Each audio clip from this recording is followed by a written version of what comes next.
folks, how's it going? Today I'm going to show you how to make a stinging nettle tincture. And she's really easy to make, but like I'm going to use some caution because like I don't really want to get stung. Now the thing to know before we get started is that there's a ladybug crawling right there, and I'm not even mad about it. There she is. He is. I'm going to make some sort of wish that this video goes well. But the thing to know about stinging nettle is she doesn't actually sting you. She throws a type of acid at you, which causes a histamine reaction. So they're like these little hairs that are loaded. When you walk by, she's like, huh, like splashing acid in your face. And then, that's how it makes you sting. And some people like that sting for arthritis and stuff. But I have histamine issues, and so I'm not really looking to add some topical histamine to my regime. But ironically, nettle tincture can help with histamine issues. So I'm going to put these gloves on, and you can judge me all you want. But it's going to happen. I think it's funny when people are like, oh, I don't need gloves to touch her. I'm like, y'all right?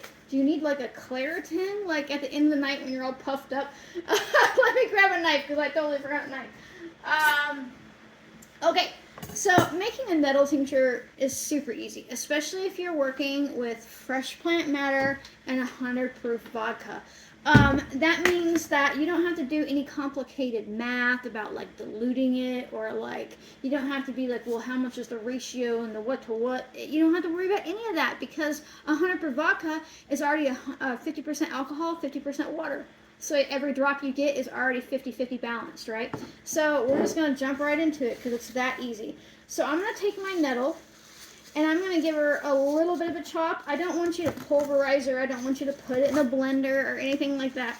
We're just going to give her a little bit of a chop so there's a little bit more exposed, broken, like cellular surface space for the alcohol to extract from.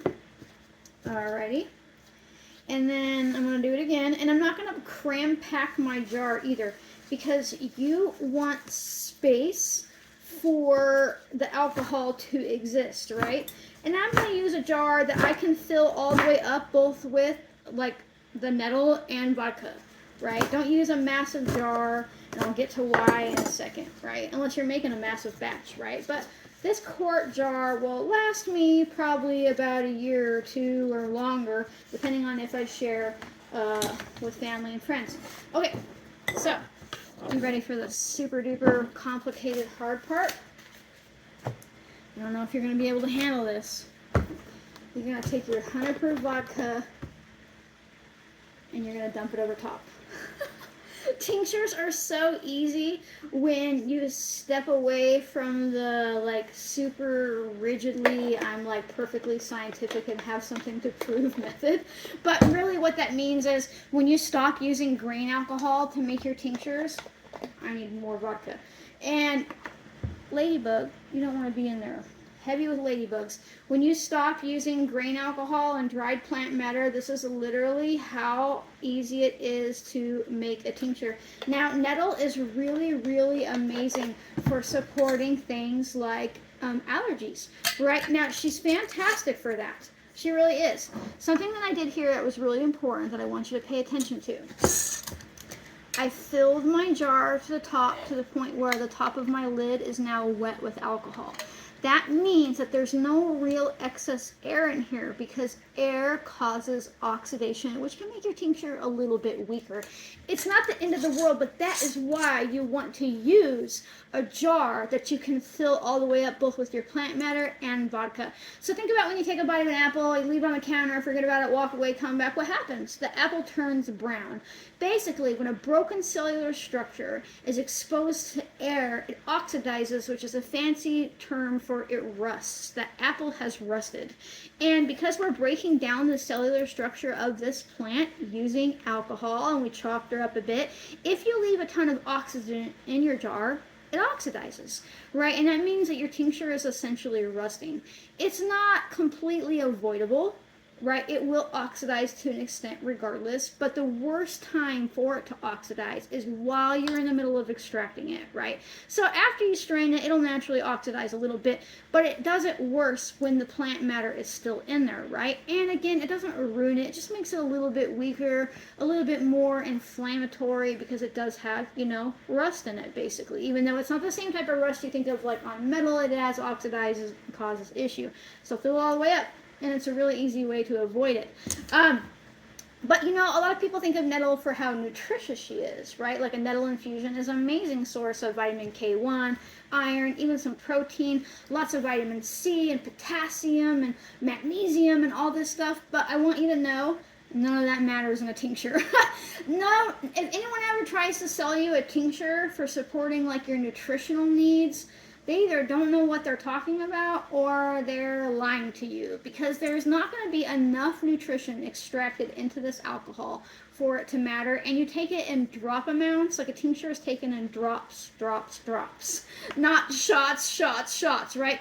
Tiny amounts. So it would be like eating like 1/4 of a piece of carrot and being like, I got enough beta carotene for the day.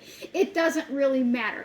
But nettle tincture is amazing as an antihistamine. She's fantastic for supporting thyroid health. I like her for adrenal support, supporting like your whole HPA axis, like your adrenals, your thyroid, your pituitary gland. She's really fantastic for calming down the immune system, which by proxy stops allergies from being as bad. I also like her for stiff, aching joints, because sometimes when we're super inflamed, that's like the cause of the stiff and aching joint. She can be a mild diuretic in a tincture form as well as an infusion form, which means she's going to make you piss. But that means she's supporting your kidney function, right? So she's pretty fantastic in that way. I like her for histamine intolerance, and it might seem counterintuitive, and my ear's pretty itchy for some reason right now. But because she has a lot of histamine properties in her. But that is kind of like degrading as we go. And what's really interesting about nettle is she's so well known for helping people who have histamine and even mast cell activation issues, right? So like if you have really bad histamine intolerance or mast cell issues and you took this nettle right here and stung yourself with it, you'd probably feel really crappy. And I like eating nettle like freshly cooked because it takes away the sting. There's no sting left after that. But it can still cause a histamine reaction because those histamine compounds, those acids, are released into the food. And so that might be a no-go for anybody with histamine or mast cell issues. However, a tincture or a nourishing herbal infusion, which I also have videos about, can likely stabilize your histamine issues, right? But how easy was that? We just chopped up some nettle, some fresh nettle that we went and gathered, right? I've got a video on that too. You can watch me gathering it in the wild and all that type of stuff. And we poured some 100 proof vodka over top, and we put a cap on it. And now I'm going to write her name, Nettle Tincture, and the date. And now I won't forget who she is. Remember to label it and date it, do something, because if you get really busy at this or you forget about it and it's been 2 years, it'll be just fine. It won't go bad. Alcohol doesn't go bad, and the tincture will be fine, kept like this nice and tight so the alcohol doesn't evaporate off. It's really the only time the tincture goes bad. Can lose a little bit of potency after about 3 or 4 years, but it's still usable. But you'll forget about it. And you'll be like, who were you? Who are you? What are you? I get asked that question all the time. And then they're like, can I still use it if I figure out who it is? I'm like, yeah. So just do your future self a solid and write down the information on the lid. And that will help you so much. So I'm going to now sit this in like an out of the sun place, like a kind of a cool dark area, but it's not a vampire. It doesn't have to be like stored away for no one to see, but don't sit it in your window. I know they look pretty there, but the sun actually degrades it and like kills a bunch of the medicinal properties that we're after. But this is going to sit for about 4 to 6 weeks. If you don't have 100 proof vodka and you have to use 80 proof because that's all you have in your state, I will let it sit for like 10 to 12 weeks because there's less alcohol in that vodka and it needs a little longer to extract. And then after that, you're just going to strain out the plant matter, and the liquid that's left over is your tincture, right? People will inevitably be like, well, what do I do with the plant matter afterwards? I'm like, I just put it in my compost. It's spent because we've now extracted all the properties from the nettle into the alcohol. Get it? We're using the alcohol kind of like a poultice, if you will, to pull out the properties of nettle, right?